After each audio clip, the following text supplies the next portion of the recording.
come here and have an opportunity to add to the wall. Can you imagine they don't put banners up here for anything else except national champions? That's why you want to coach here. Kentucky called me about the job. Would I have an interest? Well, it was Kentucky. It was a dream job for me. It was a job. In 1985, I went to the Final Four. I sat 2 rows from the top of the building. 2 rows. 20-some years later, I'm going to be on the sideline. It's one of those jobs. It's the winningest program in the history of the sport.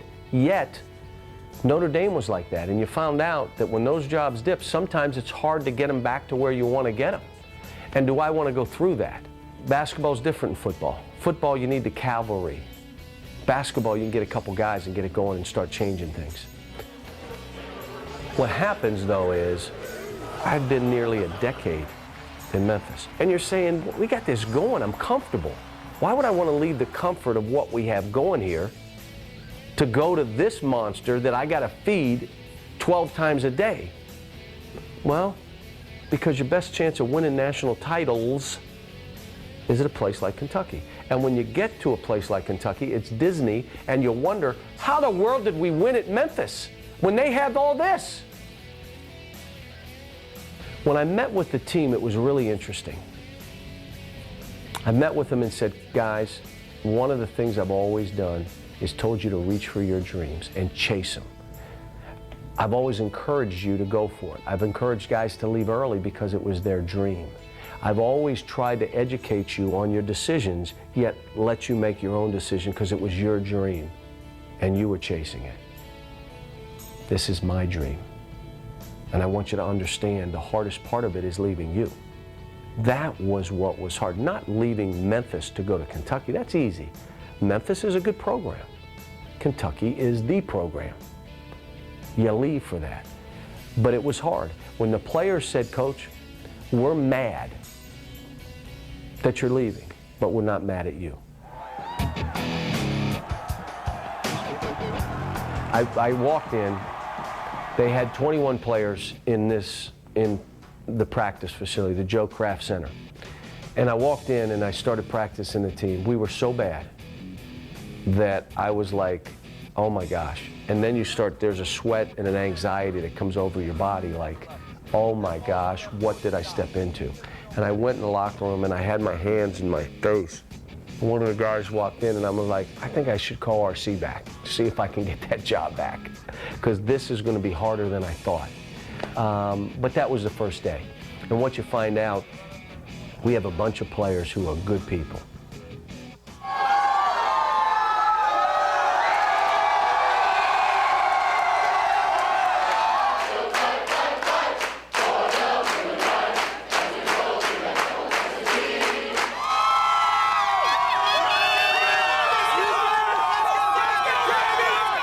These people are crazy. And I say it in a loving way, but they're crazy. My introduction to this state was 1,000 books signed, 1,000 in Bowling Green.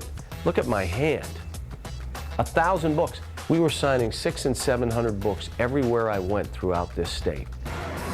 The Big Blue Nation is everywhere. I landed in China, a guy was in the crowd, Coach Cal! He was a Kentucky fan in Beijing. Now, you don't go to China unless you're invited to China. You don't just say, I'm getting on a plane and go to China.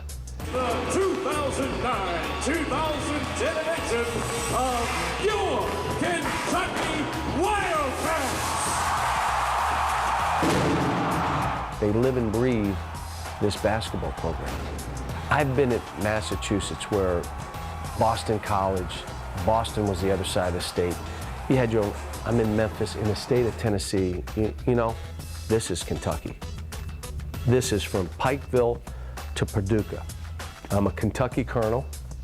I'm a Duke of Hazard. You ever been to Hazard? I've been to Hazard.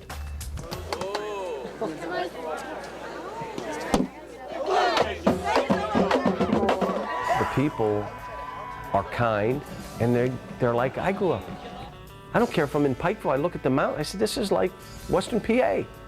I go to the other side of the state, I go in a coal mine, I went underground. I went to the Riverview coal mine because I wanted to see how my grandfather, what he thought, what he saw when he came to this country. And I meet people and I'm like, they're like me. They grew up like I grew up. And so I'm feeling connected, and I think they feel connected to me.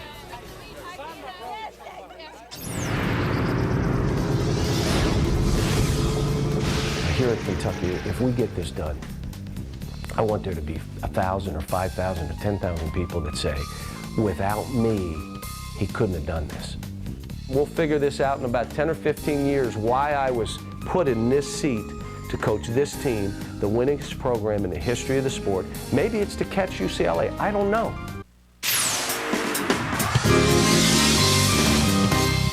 You know, the excitement that you have for this team and this program, we all feel, but here's what's special for me. This is regular folk here. This is people from all over. I've always been about bringing people together. I say gather. I love to gather. Let's, here at Kentucky, if we get this done, I want there to be 1,000 or 5,000 or 10,000 people that say, without me, he couldn't have done this. And whether it's these people that are in tents, 500 tents around our building, waiting for tickets to the first practice. Are you crazy? Whether it's them, without us, he couldn't have recruited the players because they came and saw this and they saw the excitement. You got to feel empowered. This is your team, not my team. You're going to have to make some shots. Go! Go! Throw it! Throw it! Shoot it! Come on, dog. Go again. The shot goes up, you're not going to concentrate. You didn't go to either wing. You stayed in the middle of the court like it doesn't matter. It mattered. We just took an L. We took an L because you didn't go out and yell outlet. Keep playing. Go. Play. Don't stop. We got to stop. Good. When we travel as a basketball team, we eat family style. The hors d'oeuvres go on the table. The appetizers go on the table. And we all, you get your own entree, but everything else is family style. They're at my house. Every chance I can get them to come to my house as a team, I do. Anytime we have recruits in, they're at my house. Because I want them with my wife.